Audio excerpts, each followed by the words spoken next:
Após uma investigação parlamentar concluir que o acordo da TV Globo com o grupo Time Life era ilegal, a parceria foi dissolvida em 1969.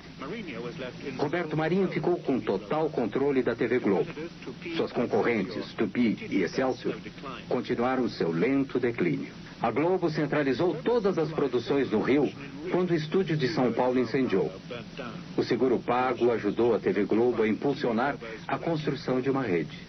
Em 1969, a primeira estação de TV via satélite deu ao Brasil uma ligação internacional. No ano seguinte, as principais cidades brasileiras foram integradas por uma rede nacional de micro-ondas. A televisão no Brasil não era tanto para entreter o público.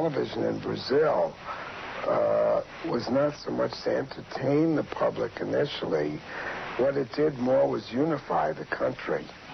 O primeiro jornal nacional em cadeia da Globo foi o Jornal Nacional, que foi apresentado em 1º de setembro de 1969.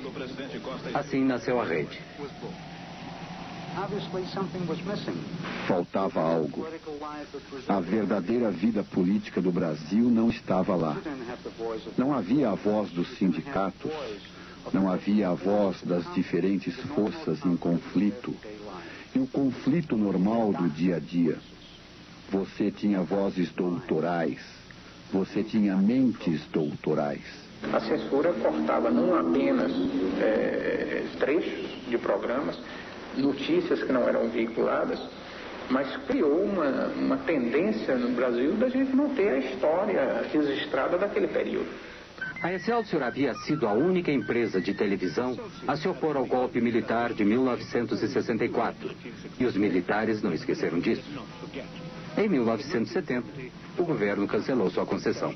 No início dos anos 70, o novo governo do General Médici lançou uma campanha maciça com o slogan Brasil, ame-o ou deixe-o.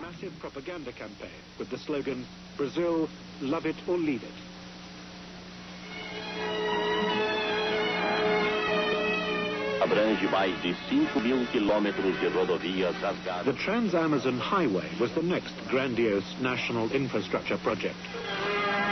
Mas não basta construir estradas, é preciso colonizar. A Copa de 1970, no México, foi transmitida ao vivo, via satélite. O Brasil foi campeão, e o regime aproveitou o máximo, explorando a glória dos campeões. Mas esta foto do presidente foi proibida. Talvez porque o homem duro parecia humano demais. O Estado fornecia cerca de 30% dos gastos com propaganda. Pagava por algumas propagandas e outras decretava que deveriam ser transmitidas de graça. A televisão era o principal veículo para suas mensagens de propaganda. A paz se faz com quem ama o mesmo chão. Qualquer reportagem sobre declínio era proibida. Também o eram as críticas persistentes e sua publicação.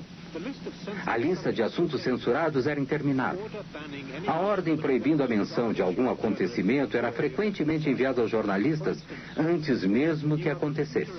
Por exemplo, o senhor está proibido de noticiar um sequestro que acontecerá amanhã, provavelmente em Curitiba. A TV Globo muitas vezes foi além do que era requisitado. Transformou as pessoas em não pessoas. De existir. Eles proibiam minhas músicas, a censura proibia algumas músicas minhas, a censura que era oficial, do governo. Agora, a TV Globo se encarregou de ser mais realista que o Rede e reforçar essa censura proibindo o meu nome. Em 1981, uma bomba explodiu em um carro do lado de fora do Rio Centro, onde se realizava um show musical. Havia 20.000 pessoas lá. Os militares disseram que a bomba havia sido colocada por extremistas de esquerda. Mas a explosão matou um soldado e feriu outro dentro do carro. No primeiro noticiário da Globo sobre o incidente, via-se claramente uma segunda bomba intacta dentro do carro. Quando transmitiram a notícia novamente, a segunda bomba foi retirada da edição. A novela no Brasil é diferente da sua equivalente do hemisfério norte. Sempre tem um fim. Elas vão ao ar quando os 12 capítulos, suficientes para 2 semanas, já estão gravados. Os outros são escritos baseado em pesquisas de audiência durante os 7 a 8 meses em que se passa a novela. A Globo transmite 3 novelas de 1 hora no horário nobre da noite, 6 noites por semana. As novelas são o início da supremacia da Rede Globo. Novelas are the foundation of the Globo network's supremacy.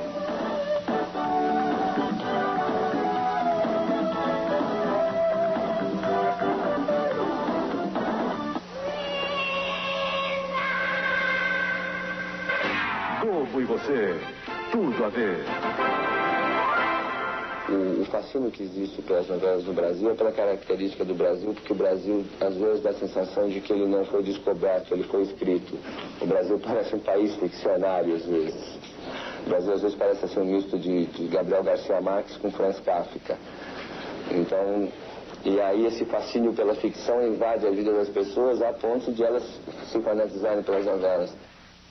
As primeiras novelas da Globo eram melodramas exóticos escritos em Cuba ou na Argentina. O Sheik de Agadir, a Rainha Louca. No início dos anos 70, seguindo o sucesso de uma novela brasileira da Tupi, a Globo também se abrasileirou e modernizou suas novelas. Porque não é um projeto que esqueceu da pobreza, da periferia. Contemplou, porque se esquecesse, não daria certo. Contemplou.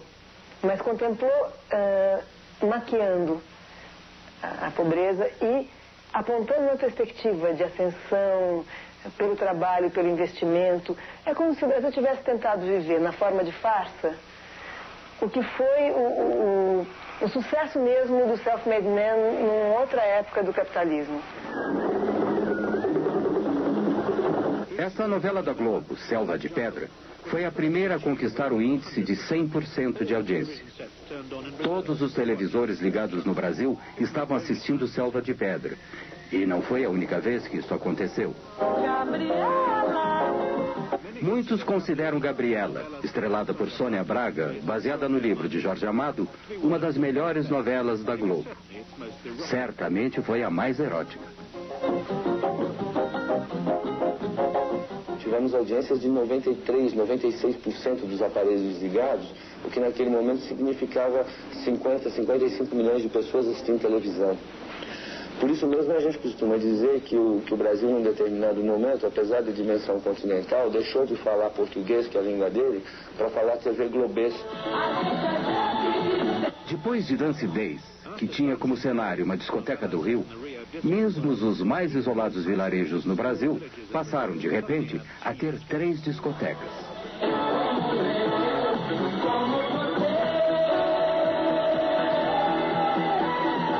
A impressão que eu tenho é que a Globo conseguiu, melhor do que qualquer política repressiva, de proibição, de censura, alterar a consciência do brasileiro sobre a sua condição. Em 1989, versões mais curtas das novelas da Globo foram transmitidas nas televisões de 52 países.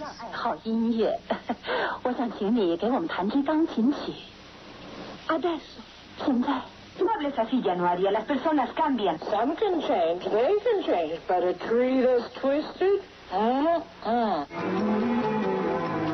Em 1972, o presidente Médici inaugurou a televisão a cores, em um grande festival.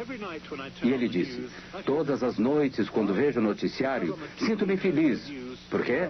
Porque no noticiário da TV Globo o mundo está um caos e o Brasil está em paz. É como tomar um calmante depois de um dia de trabalho. A chegada das cores consolidou a superioridade da TV Globo. O que a própria Globo definiu como padrão Globo de qualidade foi instaurado. Os espectadores salivavam e se sentavam quando o Plim Plim anunciava o início do próximo programa global. Donner, um austríaco, passou a ser o chefe do departamento gráfico em meados dos anos 70. Suas imagens limpas e incríveis ainda hoje são o visgo que une a imagem hipnótica da Globo.